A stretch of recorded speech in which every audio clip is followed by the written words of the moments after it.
You're listening to the AFTERBUZZ TV network, now the largest new media platform on the web, and your #1 source for after-show entertainment. Very good, Dean Johnson.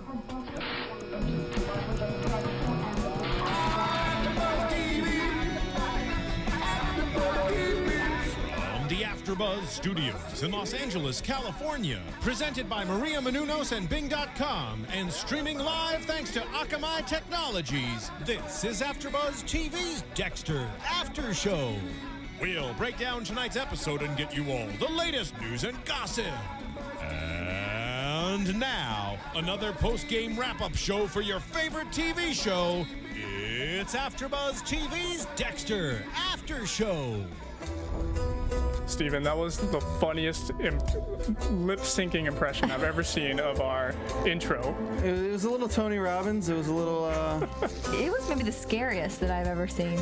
You're tuning in to the Dexter After Show. That was the angriest introduction I've ever I don't know if it's anger. No, I was doing Dexter's interpretation after being really angry at Deb. That's right.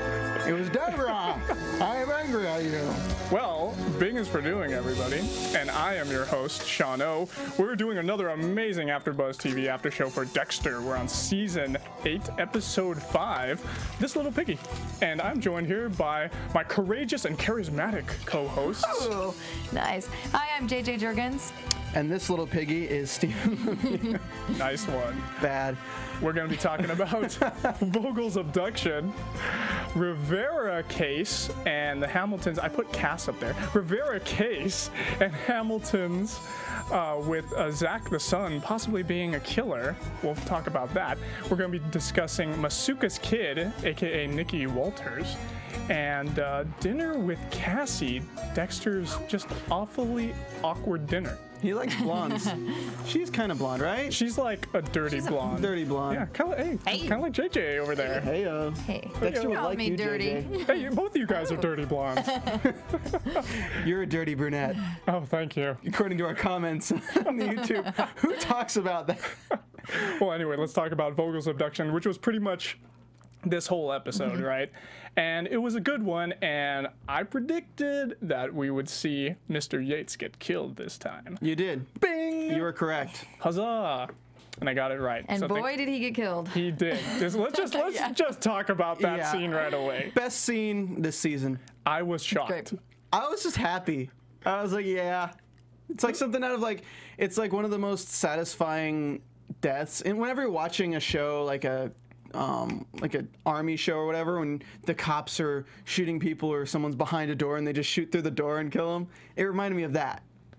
You know, except with more cleverness and more brute strength. It was total Yeah. brute strength. And the way I felt was like, this is what was going through my mind. Who has a curtain rod that's that strong, right? Like a solid rod iron one. And he impaled him right through the mattress, and probably what's that thing called that's under the mattress? The Box spring? The box spring. Man, Yeah. he got through both of them. He got through both of them. Like there could have been wood in the way from the frame of the bed. I don't know. That's a pretty weak mattress. It would have been funny if it was like memory foam. It's just stab. Boing. Nothing happens. Oh, I felt like I was concerned for Deb because I was like, dude, he's gonna totally rip her Achilles tendon up, and then she's gonna be out of commission. And Dexter's like, we can't have that happen. Whack. And he just so quickly did it, too. He just eyed it. It was nice. That must have Nice been and a swift. really hard decision.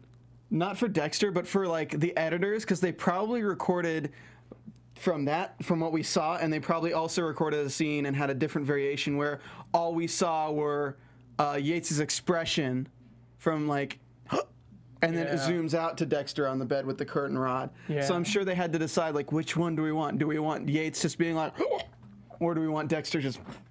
Yeah. So, and then fast forward a little bit at the end, we get to see Dexter dump the body. He didn't cut it up this time. He did not. He dumped the body, though, in his usual spot with the Gulf Stream, I'm sure, right underneath him to take those body parts away. But I wonder if it's going to be able to take that whole body a little bit further out. Anyway, he did it with Vogel and Deb present, and he calls them family. Of course, Deb's his family, but he's including Vogel in this, which is, I guess, like she said, she is his spiritual mother. What did you guys think of that scene? I don't like Vogel. I don't either. Vogel, sorry. Yeah. Vogel. I don't either. I would have been happy to have him with Deb out there on the boat alone for that final scene. I don't like Vogel being there at all. I still don't trust her, and I just she's creepy. I mean, that would have been like a great moment for Dexter and Deborah. Like, hey, you're on. This is the end of the ritual, because she's witnessed the beginning of the ritual, and now she's witnessed, like, of course, what he does afterwards, but she hasn't seen like the completion of his Dark Passenger's ritual. Right, and now she did get to see it pretty much. But in a way, we're still getting robbed of those table kills, right? Because obviously he impaled him through the mattress. He didn't. I wonder if maybe they had it written another way, where they're like, maybe he wounded him, and then Dexter gets to do his thing, where he gets to put him on the table, and then we have a little conversation. Whoa, what if everybody shared in that? What if Deb and Vogel shared in his table time? Wouldn't that be interesting? I don't think they do it. I think getting impaled through a bed with a big ass curtain rod, I don't think you're coming out of that one unscathed, especially if they're gonna try to like move the body. Like, I don't think you'd be very cooperative. I think they'd probably just kill you right there. Or he could have M99'd him and then took him out. Could have done all that. I gotta say though, we're talking like the whole capturing process of Vogel right now. Yeah. I'm still not convinced that he was the only one. You think there's more killers? There's still the brain surgeon out there. Yeah, because when he was talking to her, it seemed like he just wanted to be left alone. It didn't seem like he was provoking Vogel in any fashion whatsoever.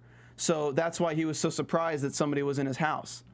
Yeah, you know what? We get to see the bodies that were in his garden. So all that matches his MO, right? He's got the women, he's breaking their feet, torturing them. Each of them is buried with a shoe, right, JJ? With their left shoe, their purse, their ID, outside a rose bush. So there's 6 bodies. But they haven't done a medical examination on each of the bodies yet to find out if they're missing anything up in the brain area. So the brain thing still doesn't fit his MO.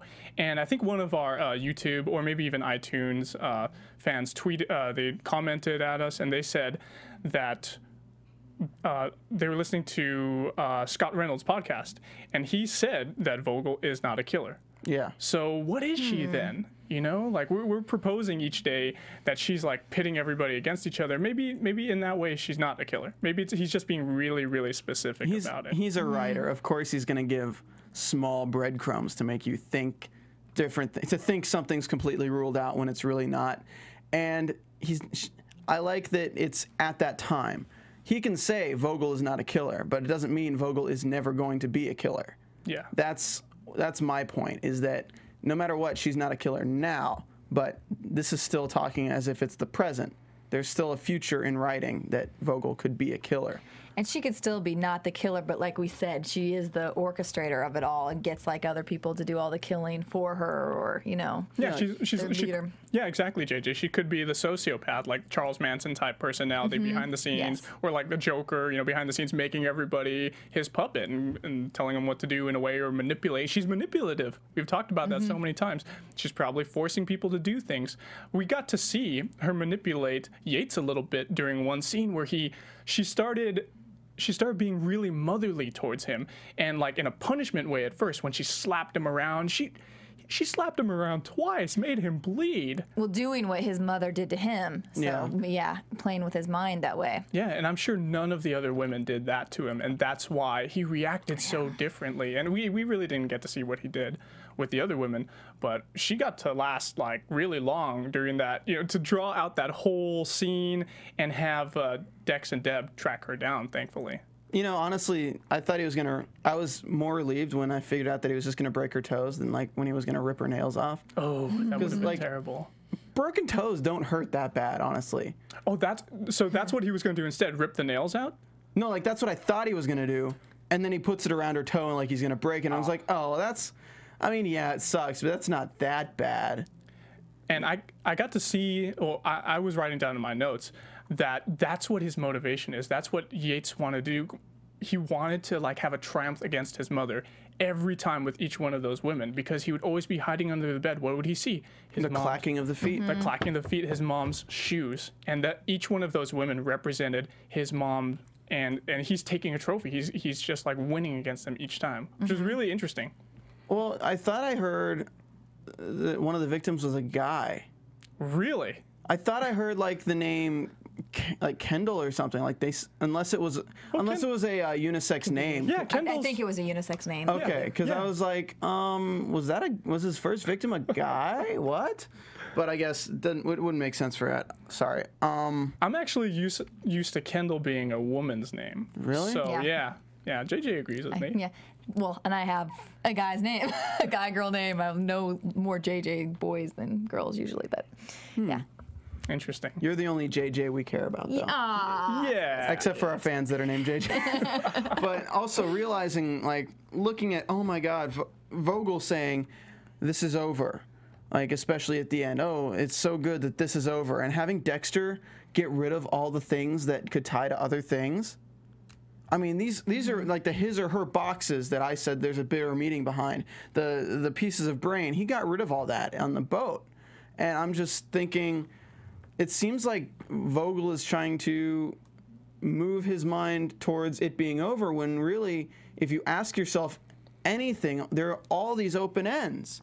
I mean, what about the boathouse with the guy who was hanging who suddenly wasn't hanging when they got there again? How is that tied to Yates? Yates only kills people by breaking their toes and stabbing them. He has all these bodies. He has his rituals. And then we have video of a man making the guy from before strangle the guy and then shooting him. It doesn't fit at all. Yeah, they completely forget about this. It's like, Dexter, this happened. I mean, you were there. You found the guy on the hook. Doesn't match Yates. How is this over? Why are you getting rid of everything? Yeah, well, we're only on episode 5 that we just finished today. So we have, was it up to 13 episodes this season, or is it 12? I think it's still 12. Okay, so I'm not sure. I can't quote me on it. So we have 7 more episodes at least that they're going to go through. So something about the brain surgeon is going to come back to, to fill in the gaps with all these big questions that we're asking right now. It just felt like these 5 episodes were like a self-contained season. Yeah, I agree with you. Well, the way this one ended, it ended like a season ending. It had them on the boat, pails up to the sky, and there's no like cliffhanger. There's no nothing, and that's how seasons end. So I'm like, okay, so next episode they're gonna kick it off. They give us so many like big items of information in the previews for next episode too that I'm just wondering what they're gonna like pull us in with after next episode, because all these storylines they opened up, they basically closed in in the previews. Well, this is why I still think Vogel is going to be bad, and there's going to be choices. Like, I think this one was necessary to build Dexter's and Deb's relationship back together. So we can finally, now we know they're going to get along and they're going to move forward in the old way that we all like and wanted to see. So I think that's what that was for. But I think now there's going to be a way that then they're going to be turning against Vogel, because I think she still has bad intentions, and then Yeah, you're right, JJ. There is still something up with Vogel, and I like how near the end of the episode, Deborah expressed like, "Hey, the family that kills together." I want to modify that, because that's that one euphemism is like the family that prays together stays together, right? Well, in this case, it's the family that slays together stays together. Nice one. Yes, it's a little Good job. little victory for me on my end of the mic. Also, I wanted to point out to one of our previous earlier predictions where we talked about how Vogel might have had somewhat of a different personality thing, where she has different personalities. And I really think this was highlighted a little bit in this episode when she's so scared with Yates when he captures her. She's so scared when she's on the couch and everything. But as soon as it comes to bodily harm coming to her, she changes immediately. And it seems like she could have done this at any time. But why did she right that moment decide to do it? Because it's in self-defense, because she was actually going to be harmed. It seems like she tries to pull as much out of people as she can for information before using her self-defense tactics. Like she could have gotten out of that situation at any time. And then she went back to her former self and was like panicking, trying to get out the front door. But in that moment, when she went into his mother's way, she was completely in control. it seemed like she was the psychopath at that moment. It did. It did. Yeah, I think she had a realization that, you know, when he was going to start harming her, that, okay, I gotta, what can I do? These are my last resorts. What can I? And then came up with the idea of, I'm going to act like his mother and mess with his head. It didn't seem like she came up with it. It seemed like she either had it all along, or it's her dark passenger taking over and protecting her. She probably had it all along because she was his therapist, his psychoanalyst. Well, she probably had it in his case files, and that's why she was able to use all that against him. Yeah, that's what I mean. She was at that moment of, wait, okay, I am this guy's doctor. How can he know, like you said, she knows all of his deepest secrets and how to really mess with his head, and was like, okay, this is what I should do. I'm just saying it was such a switch. It was good, but it was such a switch that I think that she's still not quite right in the brain. She's a little insane in the membrane. Waka waka. Yeah, so I think that's about it with anything else on Vogel, Dex and Deb. Dex and Deb made up. Thankfully, the dynamic duo of Dex and Deb back at it. Well, we have that scene, the very first scene of the episode. That too. Yeah. Great scene. With Dex, Deb, and Vogel with family counseling. Yeah, it was so funny because Dexter was getting so angry, and that's what an actual human who feels does, and Dexter was doing it. So I think Vogel's so wrong about him being like devoid of emotions. He really has them now. Yeah. What did you think of the cinematography for this scene? For that particular scene, it was so much different than any other scenes. It was they did it in a way to put you off, as well as kind of make Dexter seem off kilter. Yes, and I like that too. Immediately, it's, you know, the episode starts off on Deb's face, and it looks like she's looking at Dexter because of the way they shot it, and it seemed like she was waiting for him to wake up, like he was on his side because his hand was at his face. Maybe he was resting on a couch or something. That's what I thought immediately. And then we see that during this little therapy counseling session, and it was so funny that I was thinking all that, and it was so awkward at the same time to transition to that and have Vogel be like, "Oh, so you tried to kill him. How does that make you feel, Dexter?" It was just such a funny conversation. Well, they did a lot of it this episode, I thought, as well, because even when Vogel was captured, it was all like, you know, handheld and like around her a lot. We didn't see Yates for a long time during that scene. It was all just on her, which I thought was interesting too. Well, what I was pointing out is just how whenever it's a normal scene, it always has it straight on. And this one was tilted, and it was doing rolling shots on a tilt. Yeah. For every time you see Dexter and every time you see Deb, it's just slightly rolling to make it seem like there's a lot of. It gives you an anxiety as a viewer. It kind of gives you an anxiety to push the scene forward, and I really like that. So if they did a lot more, which is weird because I complained a little bit last episode where I knew, like when they use it right, when they use it sparingly, it's great. But when they use too much, it's bad. But at the same time, I'd like to see it used just spread out more, if that makes sense. In this case, they used it well with this episode. They used it well, yeah. Because we had nothing in front of this episode other than the last episode. It's like, where are they? You know, the establishing shot's like right on their face, and we don't even know where it is yet until we see, boom, it establishes that they're in Vogel's house. But at the same time, I guess, if you're, say, watching this on Netflix, or watching this without credits or commercials or whatever, it would go from the askew shot of knowing something's wrong, the no music in the car ride, to them hitting the water and her pulling her out, right into this scene, which I guess would make sense if you're doing everything to be askew from the end of last episode into the new one. So I don't know if they planned on having this, or having the end of last episode be the end when they were filming it. I think it was kind of.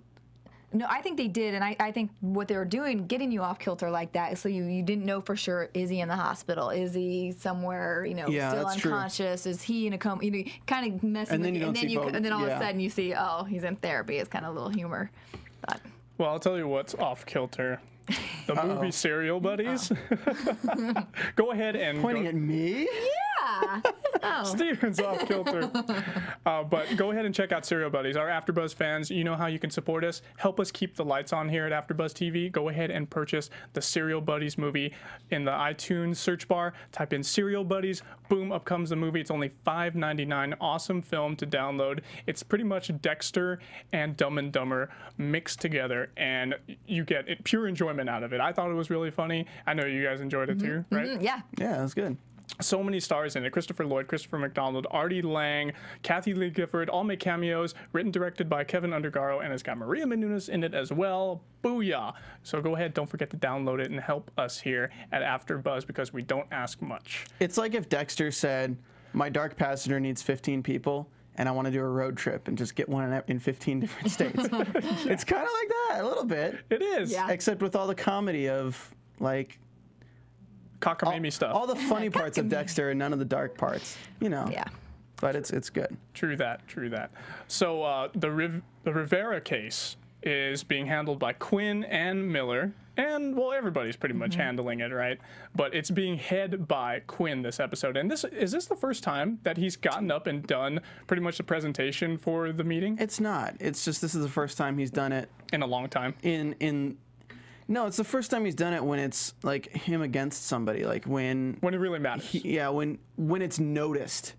Yeah. They're really putting a highlight on it because usually it's just Dexter walks in, maybe Quinn's the one talking, but now it's Quinn. Hey guys, I'm doing it because Batista's not here. They're pointing out that I am the one doing it because the person in charge is not here. But I wanted to talk about Batista a little bit before we get more into the Rivera case. But this was the first time, I think, or in a long time perhaps, that we get to see Batista more behind the desk in this case. And he's like, 'cause he's really doing his job as a lieutenant. Like, not only does he go out there sparingly in the field, but he was really at the phone making those calls and making things happen and getting intel that Dexter needed to hunt down Yates. So that was pretty cool. I like seeing that. I think it's also good that this is probably the last season, and don't crucify me for this, but because with who's in the station now, it seems like Dexter has free reign. He does. His lieutenant's like one of his best friends at the station. LaGuardia's gone. Matthews loves him and turns a blind eye to anything. Yeah. Even though Deb doesn't work there, she's the only one who knows who could blab. Vince loves him. Miller doesn't even notice him. Well, we saw from the teaser that next time Quinn's going to be on his butt again, going to be suspicious about him. And the way he read that line in the teaser, it didn't seem like he was suspicious. It seems like he knows, but he might even approve. And it seems like he doesn't care that much. What did you think of that? I don't know. I agree with you that it did seem like he. Yeah. I mean, Quinn's done some think on this one a little bit. He's done some shady stuff, Yeah. and his shady stuff includes like taking bribes, taking evidence. Like we saw, we didn't get a fallback from that, but when he took the evidence out of the evidence locker, and of course, I got to bring up that Dexter did the same thing to save Deb. Of course. But it's still kind of like he's done some pretty shady stuff, so he can't really say that what Dexter's doing is wrong. When I'm sure he is kind of the same mindset of Manny. What's his character name? Season 3. You got me on that. Manny. The actor's name I think was Manny. Manny, I don't know. You got me, but The Hispanic guy. The Hispanic guy that Dexter worked with, that like he taught the code to, the lawyer. What am I trying to think? Oh. Smits. Yeah, Jimmy Smits. Jimmy Yes. Smits. Why did I think Manny? Jimmy No. Smits. I don't even think his name was Manny in this. I like Yeah, the music.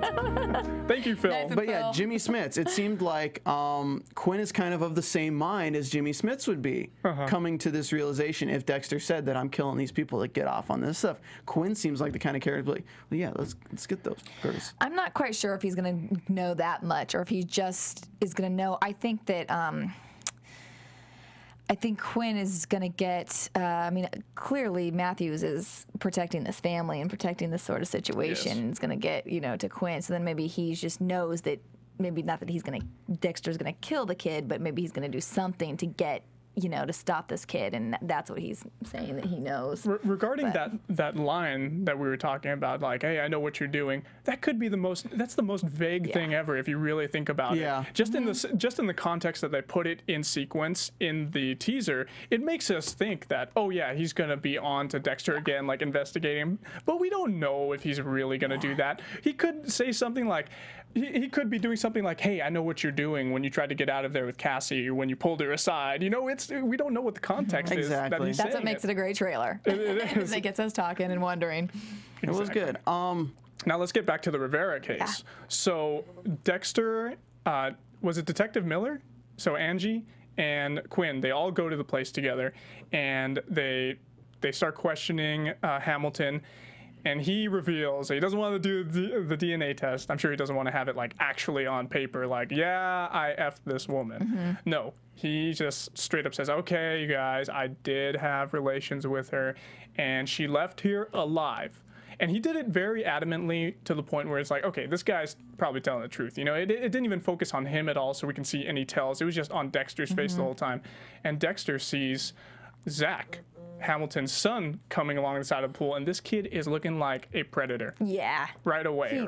It seemed like What did you guys think? Right away, I thought, I'm like, oh, the dad didn't do it. The son did it. The son's mad that his dad's, you know, having an affair. He's definitely the one that did it. And then especially when his dad was so, like, did not want him near that table, near the police at all. Like, he stood up so quick, completely changed his tone, and, you know, wanted him away from there. So I was like, oh, I think he knows, too, and was protecting his son. what we see from the previews is that Vogel, his dad, might be hiring Vogel to work with his son.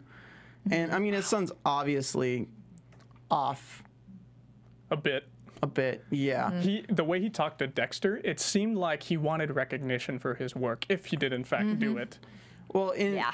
and this is going into the books a little bit. I don't know. I'll say it, but I don't know if the show is going to take this into account really too much. But in the books, dark passengers recognize each other with a fluttering of the wings, if that makes sense. It's kind of like, it's like they kind of have this, they know. Yeah, I remember you talking about that before, and I did read the first book. It's kind of like someone has like a beacon or like a flag above their head that says, hey, I'm a killer. Well, it's like, for instance, dogs can tell when someone's off. It's kind of the same way. It's like a sixth sense where you realize there's something wrong with this person. And it kind of works for Dexter in the show when he meets someone and immediately kind of knows that something's off, especially when we met Vogel's... All of his patients. Her patients. Vogel's patient who was doing the gym thing. Like, he didn't know he was a killer at that point, but he still kind of knew something was off. Even if it's Vogel's patient, he still could tell visibly something's off. And at the same time, the writer's not going to waste the time to show us in each episode him going to people, and it's a waste of time. Because it's going to be a waste of time for us. We're on the last season here. yeah, he's not going to go to 19 houses. They're going to find some way for Vogel to call for them to find the house. and that was going back to the Vogel case. But again, Elway, hey, Deb calls. This is really extremely illegal, but can you do this? Yeah, He does it right away. right away. And from the previews, we also see Elway really cares about Deb. Doesn't like seeing other guys going after her. So we don't know if Elway's good or bad at this point either. He could just be a jealous coworker who likes his subordinate. Yeah. Yeah. Anyway, the Rivera case. So this is Quinn's way to pretty much prove that he's got what it is to be a sergeant, right? And Miller's closing in. She's acting super nice to Batista, and she was very polite and very diplomatic about the way she handled their conversation. She just went up to Batista and she was like, oh, hey, by the way, you know, I have, what did she say? I have some ideas, or I think I would be a good asset, you know, being a sergeant later I really want to take on more responsibility. And Yes. she wanted to run the meeting and said she used to do it before when she was in the gang unit. That's right. The reason I don't like her this season is she reminds me of LaGuardia. A little bit. Like, the way she goes after things, it reminds me of LaGuardia. Like, she doesn't care about other people. Yeah. When it's to benefit her, she just will go after it. And it annoyed me when, look, if you have a partner, you don't need to be talking about bullcrap. Like when she's with Quinn on the Miller case, and she starts bringing up, like, what was it that she said to Quinn about the sergeant thing? I guess it's you and me for sergeant. Yeah.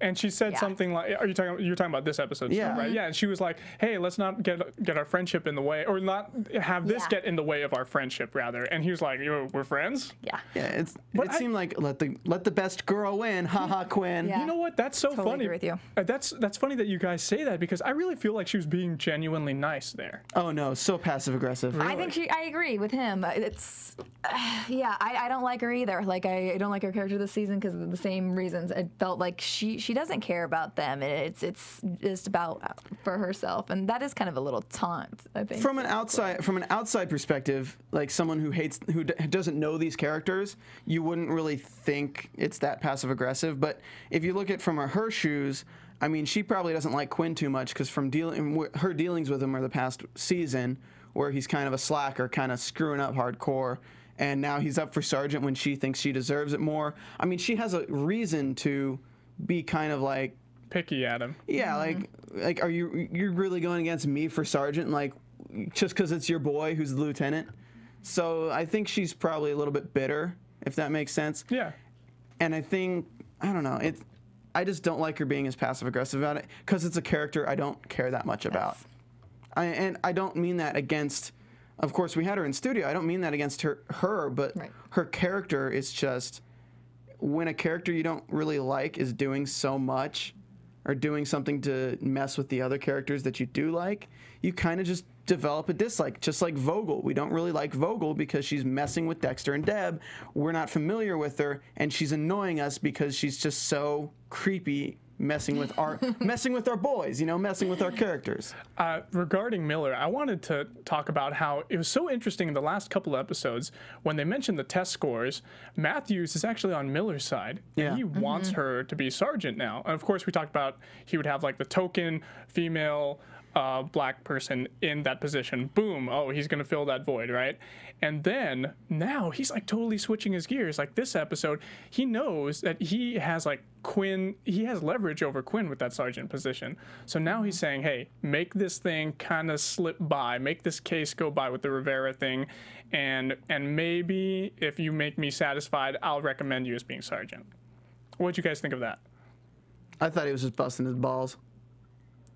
But it feels like Matthews really has something invested in the relationship with the Hamiltons, right? Oh yeah, that's what and I think exactly what you said with Quinn. I think if he wants to basically dominate and control him, and if he doesn't, he's not going to give him the sergeant, and thinks he can do that then with her.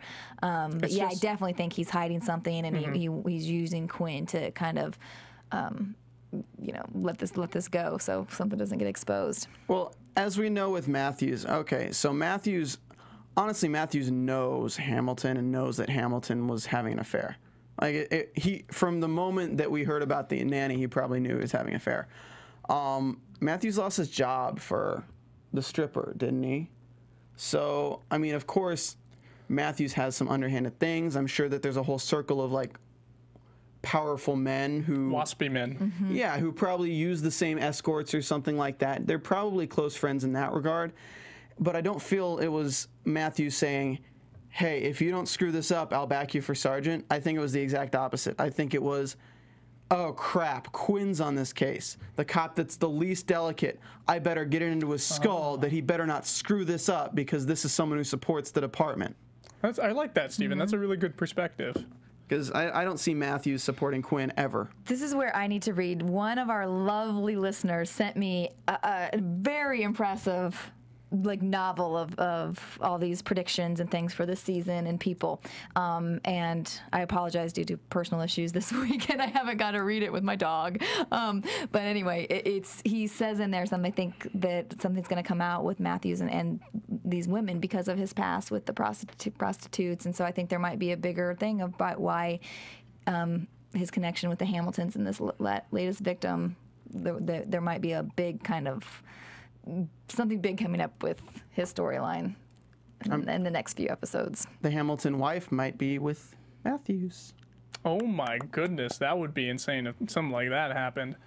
But they also, you know, Dexter, before he saw Zach, the son, he was kind of thinking that it might be the wife too, because that would be the logical person who would want to kill someone who, you know, like a mistress, right? Right away, boom, the wife probably did it.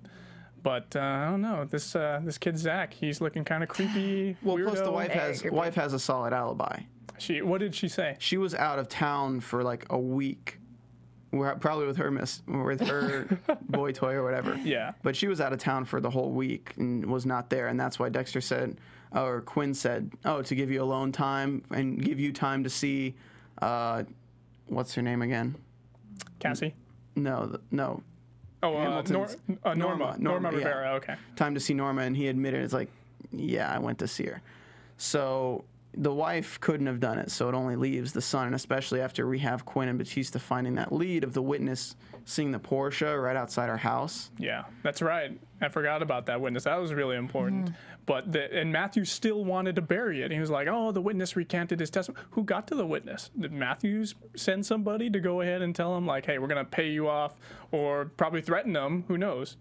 No, I don't think it was that. I think it just was. It's circumstantial evidence. Yeah. You can't.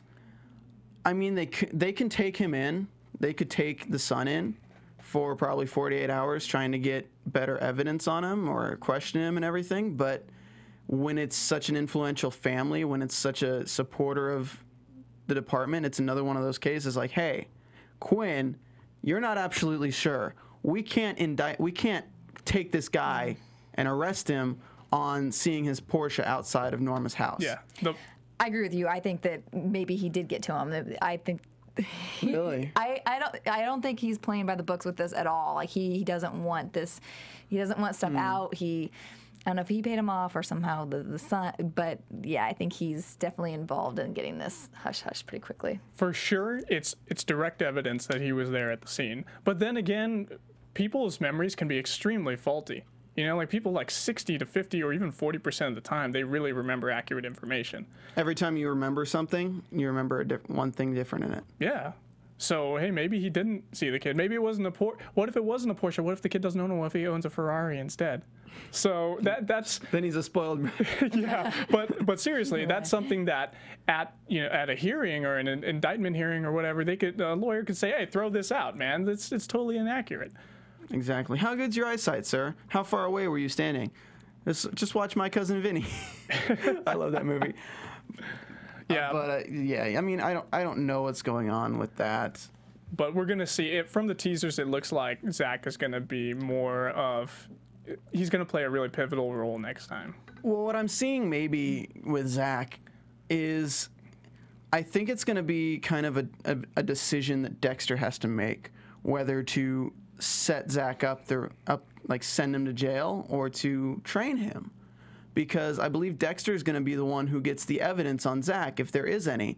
And it's going to be his choice to either hand Zach over to Quinn for Quinn to take the sergeant position, or not and take Zach for himself for whatever he wants to do. I do not think that Dex, because it made it sound like Dex was going to train him in some way, or we've been talking about that a little bit. I don't think he'll train him. But I don't even think Dexter likes the kid. Oh, I'm sure he hates him. He wouldn't go along with anything that Vogel's going to try and influence him into. And he doesn't like her anyway. Other than the whole, oh, we're family. I guess I don't like family sometimes. But I don't think he would do any more good deeds for her after saving her life. I agree, and I think that it would just be another sloppy choice and another choice that is outside of the code and outside of all those things. So he can't let somebody else know about it and know about what he is. And then this guy isn't killing, for good reasons. If he's just, jealous of he was having an affair with his dad. Yeah. So I don't see him helping him at all. Yeah, I don't see him trying to help him. I see him stalking him to see if he fits the code. Yeah. And that's probably what he's doing. And in the end, he'll probably hand him over to Quinn to serve his own needs, to help Quinn out, to have an in with something else. I don't know what that maybe is. Get Jamie off his back a bit. Who knows? I was going to say something. Oh, yeah. The character, I don't know what it is. It's been in recent films, though. I mean, I've seen it in older films, but 5-10 years back towards now, people with that haircut, it's the haircut that Zach has, even the face type with that black hair styled that way, it's just a huge indicator of asshole. No. Go with this one. There's a creepo. No, like creepo, Yeah. like off hinge, like a character that they're going to write as an unlikable character. Like I just saw the same kind of character in Dale and Tucker versus Evil. I saw it. The singer from That Thing You Do. That's 20 years ago, but still, it's that character. The boyfriend in Paranormal Activity 2, that character, and now we're seeing it again in this. It's a common theme to have like the black Damien kind of character. I don't know what I'm referencing Damien from, but I don't know either, but you know what? I agree with Omen? you, Steven. I agree with you because the character did look pretty douchey. Zach did look like, hey, man, this guy, there's something up with this guy, and I don't like him. He looks like an evil Zac Efron. Yes. No, he's an evil. Unnecessary roughness. You're right. I should never criticize somebody by calling. No, they I was gonna say an evil Justin Bieber. evil Bieber. Yeah, because he's got the bangs swept across his forehead kind of thing. I don't know. Man, Not as young though. not as young. Then it'll be. Never mind. Let's talk about Masuka's Be kid. honest, Let's talk about Masuka's kid instead of making fun of Hamilton's kid. Nikki Walters. So this was the first episode that Masuka's so serious, right? He's very light on the jokes. He was funny at the beginning though. Like I like when he first comes in and he's like, "Bet you wonder why I'm smiling." You know, like he always has just such great yeah. lines and entrances. You know, like. You want to know why I'm smiling? No, we Yeah. don't want to know why you're smiling. Because I was hitting on my daughter, and I actually think she's cool, and I love her as a daughter. Well, and there were some funny cracks in there. I won't get them right because I didn't write it down. But we're like, oh, somebody let you impregnate them, and like, Quinn. And everyone's so surprised that she's like good looking. Yeah. Like she's beautiful. God, she's so lucky. I mean, your daughter. But she ends up being a possible gold digger. It was kind of Yeah. obvious, like right when they're at the taco truck, and she's ordering like all this stuff. Oh, I forgot my bag in the car. Oopsie. Yeah. Classic gold digger move. Yeah, and she was asking him everything about his, you know, it's so transparent. Like, I'm sure Masuka, like he obviously he suspected something because he went to Deb later on, but she was asking him about his house. Oh, I bet you're rich. You probably drive a Ferrari, and it was just so transparent. I And thought. ordering so much. I'll have a blueberry muffin and a burrito and cheese. And Put cheese on that burrito. Yeah. My question is, they're doing a background check, of course. Deb's going to look into her a little bit. What do you think they could find, though? Like, how do you follow a trail of someone who's a gold digger, especially if he tested her hair and she's his daughter? You can't exactly put on different hair and pass DNA tests for several different people to leave a trail of gold digging. But she could be. Oh, go ahead, JJ. Well, I just thought maybe she would have a record, or maybe she's like, you know, conned people before, been arrested for something. I mean, maybe her mother's still alive and she kind of made her broke. Maybe she does have other family and she's lying to him about that. I don't know. What do you think? I think she probably is a con artist of some kind, and she's young and pretty, so it works to her benefit.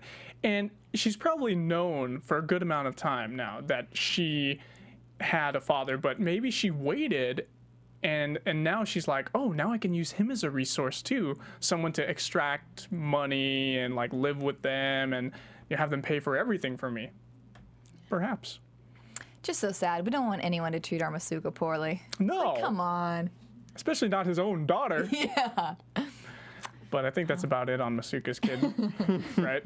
Lastly, let's talk about that quick dinner with Cassie, and it ended up being a double date, which I was surprised too that Quinn was there. I don't know why I thought, oh, Cassie's gonna be there, and Jamie rather is gonna cook for them, and then she's gonna take off and maybe like be in the next room with Harrison.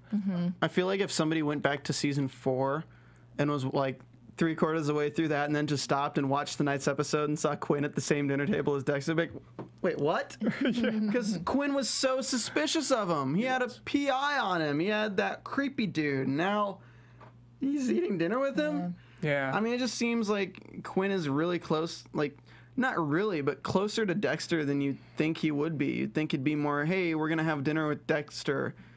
You know, like, nah, I'm good, Jamie. I'm good.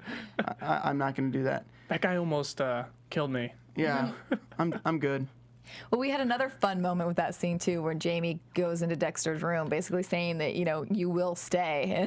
And I enjoyed that one where he's like, "Oh, bested by a 100-pound nanny." Yeah, you're right, JJ. That was a really funny scene. And Stephen, we've talked about Amy Garcia's interview here at AfterBuzz Studios, and you said that she always wanted to take on stronger roles. Yeah, she definitely is moving towards that more femme fatale role because, I mean, there's only a limit to how many characters you can play just being the young, bubbly little girl. And it really opens up your repertoire, especially a show like this. It's great because so many characters can't have that ability to go into different roles. And to grow and change as the seasons go on. Yeah, because she could have very easily been one of those characters that just stayed the same the whole series.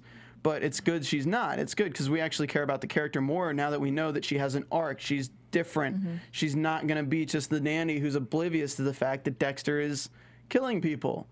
I mean, she's still oblivious, but at the same time, since she's been built as an intelligent character, you now have that suspicion that, well, what she might find. You're actually worried about her finding out. Yeah, and as her character's motivation is pretty much just, you know, I'm going to college or doing whatever she's doing, and I'm taking care of Harrison, and and I'm dating Quinn. You know, we know she's got a lot of stuff going on. She's not going to be digging through Dexter stuff to look. You know, she knows he's a private guy, so that fits in well with how her character is motivated and how she reacts to everything, I feel. And she threatens to. She says if Dexter leaves. Or tries to leave, she will leave right then and leave him with Harrison for the night. That was hilarious. That's a threat. We actually had a comment from a code named Katana on our YouTube channel, and this was regarding stuff that we talked about last time. Why is Jamie too young for Quinn? In real life, Amy Garcia is 34 and Desmond Harrington is 36. I wanted to bring up that I think the assumption is on the show that there is at least a 10 to 12 year difference in age, because she's supposed to be like a college student or like barely graduating from college, so maybe, you know, like mid-20s. And look at Quinn. Come on, he looks like he's a guy who's like in his mid to late 30s at least. Or am I right, guys? Yeah, I agree with you on that one. I think, yeah, in real life, 36, 34, of course, but on the show, she, for me, was always supposed to be a lot younger than him. And there is nothing wrong with dating, you know, someone who's my sister's. One of them, she's about to marry this guy who's just like 6 years older than her. But my other sister, she had this guy that was like almost 11 years older than her, and they were together for like a couple of years. I thought they were going to get married. So, my aunt and uncle were like that. Yeah, I don't think there's anything wrong with it at all. Completely. But I think what's different now is she's portrayed as older, like more mature, where before she was always kind of, like you said, the younger nanny going to school. And so it didn't, at that point, it wouldn't have seemed appropriate for her to be having a relationship with a, you know, it's like the difference between when you're in junior high dating a college person or if you're an older adult. It's a whole different story. So. Yeah, and that's why she was probably dating that one comic book guy. Oh, yeah, I was about to mention him. What was his name? I forgot his name, but he was just such... He was a creeper. Yeah. He was a creeper. He was an immature character in a lot more ways, especially with... Not that having comic book stuff is immature, because I have a lot of comic stuff, anime stuff in my apartment, but his character seemed a lot less mature than Desmond Harrington's character. It just... Isn't it weird? I want to just pointing out with Quinn and Jamie. Quinn falls in love so fast. Yeah. And it doesn't seem like he loves Jamie. I guess you're right. I agree with you on that one. Because just, I mean, their chemistry, I mean, it's there, but the writing for it is not as if I'm writing for a character that loves another character. It's more of, I'm writing for a character, Quinn, who is with this other character, not in love with this other character. You know, I feel like the sex is there for them and they have that attraction, but I still think it's because he's in love with Deb. I mean, he was... you know, wanted to marry her. So. I felt more love between Quinn and freaking what's-her-face, Katya, the stripper, than I do between Jamie and Quinn. Yeah, he did a lot more stuff from her. I get it for Katya, but I feel like she's the safe bet, and that's why he's with her. It's not necessarily a bad thing, you know? She's an awesome girl. She's a good girl, and she can be naughty at the same time. And he's hit on her so many times. You know, he's always wanted her. He's hit on her at so many of the parties, drunk as a skunk, but he was still like hitting on her. And I think it's good now because this way he has more of a relationship with Batista this way. Well, yeah, of course he does. Yeah, but I think that's about it. Look, we didn't even talk about Cassie during the dinner. So yeah. By the way, one of our YouTube fans, they mentioned. Let's see. Let's fast forward a little bit. Let's see. Oh, Bethany Joy Lenz, who she plays Cassie. On One Tree Hill for all of its 9 seasons, and that's from JDTV05. Thank you for that info, JDTV05. And that's why she has so many followers on Twitter. Holy monkey! Anyway, so it was so funny how she was on the same wavelength as Dexter, you know? She didn't want to force him to be there.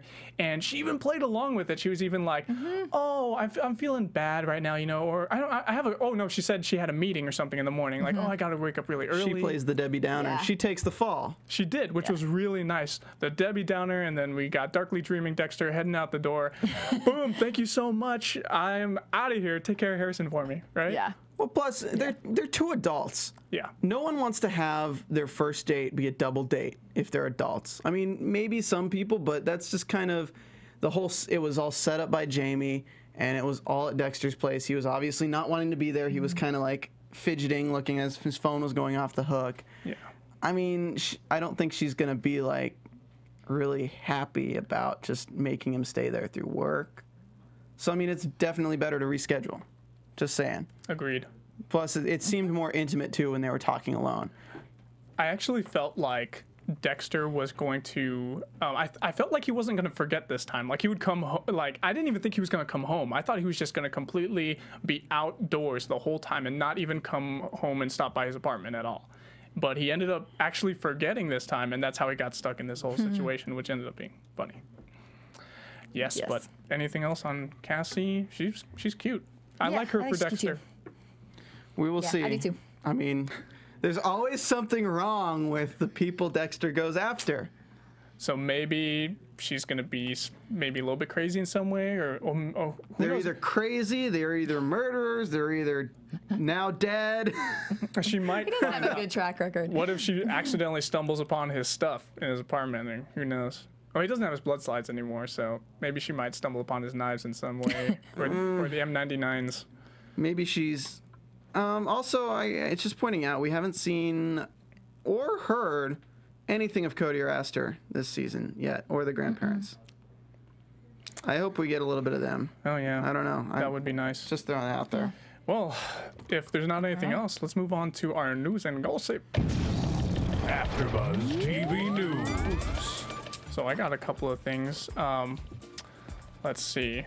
Amy Garcia, at Amy_Garcia. By the way, it's AIMEE_Garcia. Common spelling for that one. Tweeted, for those of you who missed hashtag CDCC, that's San Diego Comic Con, here are some highlights from the hashtag Dexter panel. And she has a link there for the Dexter panel, which includes Michael C. Hall, of course, answering a bunch of questions. So if you guys want to, you can check that out. I also got a tweet. This was from last week, but I don't think I mentioned it, from at J to the Carpenter, and she said, yesterday was incredible, this morning's hangover was not. At least we get to know that she drinks a little bit when she's off the set too, so that's cool. Elway's probably giving her all these drinks. Some energy drinks. Yeah. But she said, thanks to everyone who made it to the Hall H. And she has a twit pic up there of her and the whole Dexter cast and everybody from past seasons. Obviously, LaGuerta was there too. Dokes was there. So it was just a cool reunion. It was very enjoyable to see that picture. So if you guys want to check out her twit pics on at J to the Carpenter.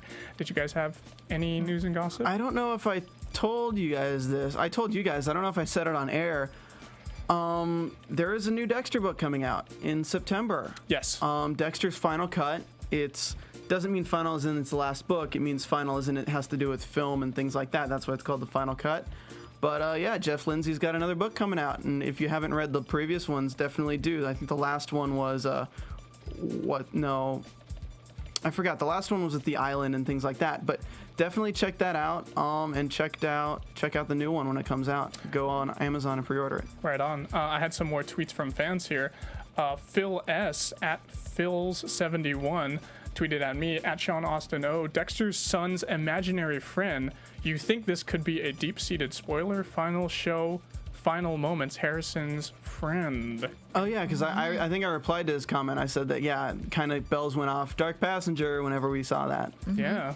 And I will be bringing in the lovely predictions that our listener sent to me. So if anybody else has any that they would like to send for next week, too, send those to any of us, and we'll have a little segment next time that we go over some of those. Yeah, for sure. I got a couple more tweets here. Brent William Henry on YouTube says, I guess she's referring to Vogel here. She is the equivalent of Dr. Victor Frankenstein. You mean Victor Frankenstein? Victor Frankenstein. I missaid that one. Yeah. So, by the way, also talking just really quick in the episode, we had Harrison complaining about cartoons. When it kind of seems like Dexter and Harrison might be growing a little bit apart because he doesn't really listen to Dexter as sternly as he probably should because Jamie's the one taking care of him. That's true. Did he listen to Amy a lot though? That's the question, or Jamie rather. That's the question. I think he does. I don't know. I think she was really concerned with making his lunch before sending him off to school. But we had another tweet here. Yaya HYFR. Yaya? Is that you, Yaya? Vogel is playing her two psychopaths against each other. She seems upset that Dexter has found a connection with Deb. I do not believe Vogel ever gets her hands dirty, but she is playing a game. I pray Deb does not kill herself. I hope she kills Vogel. Oh, that's an interesting little prediction there. We also got one from Rodney21A. Again, I actually mentioned this one. This is the guy who said, again, the showrunner on Dexter wrap-up show for Showtime's own site said that Vogel is not a killer, does not meet the code. But she could very well be behind the scenes, pulling some strings. Mr. Scott being all vague. Charlotte Sophia SF. She said, you have a kind of a long comment there, Charlotte, but I wanted to focus on the last part of it. This whole season has been about his love for Deb, which I'm sure she's referring to Dexter, and Vogel saying it really isn't love. This will prove to everyone, including Dexter, that he has real emotions and can feel love, and yes, he will for sure get executed. Interesting.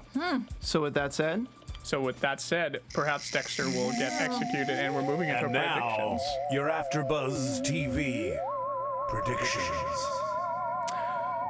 So what do you guys got? I just got like one prediction in here. We in the teaser, it just gave away so much before I was able to write something down. But I say Matthews will get pissed when Zach comes up dead. That's what I think is going to happen. I kind of said mine earlier where I thought Matthews is going to be deeply involved with these, the Hamiltons. These women. I think that Dexter's going to be stalking Zach to see if he fits the code, to see if he actually did kill Norma. I think we might see if Jamie and Quinn work out. We might see them adopt Harrison after Dexter dies this season. Ooh, that would be intriguing. And I don't think Miller Sargent. I think that was a thing. I think that was between Batista and Quinn. I'm making Miller Sargent, and it's gonna make Quinn step his game up to try to get Zach done, because there's always, you can say things behind the scenes before they're actual real announcements. So I think that was kind of Batista playing at that for Quinn to step his game up and get Zach, like actually get solid evidence on Zach to bring him in, so he can have a reason to actually make Quinn Sergeant. Yeah, very well could be. Well, anyway, that about does it for us here at AfterBuzz TV's Dexter podcast. Go ahead and give us a follow. You can follow me at Sean Austino on Twitter and Instagram. And I'm at JJ Jurgens. And you can follow me at Stephen Lemieux, StephenLemieux. Yeah, that's an X. That was the first time you got tripped up on that, Stephen. Yeah, I know, right? I usually just say it so quickly. Or you can see me on the ABC Family's Twisted After show. Get It Alive and Graceland. Graceland's really good. Check that show out. Definitely. Thanks so much, guys. We'll buzz with you next week. From Bing.com, executive producers Maria Menounos, Kevin Undergaro, Phil Svitek, and the entire AfterBuzz TV staff, we would like to thank you for listening to the AfterBuzz TV network. To watch or listen to other after shows and post comments or questions, be sure to visit AfterBuzzTV.com. I'm Sir Richard Wentworth, and this has been a presentation of AfterBuzz TV. Buzz you later. The views expressed herein are those of the hosts only and do not necessarily reflect the views of AfterBuzz TV or its owners or principal.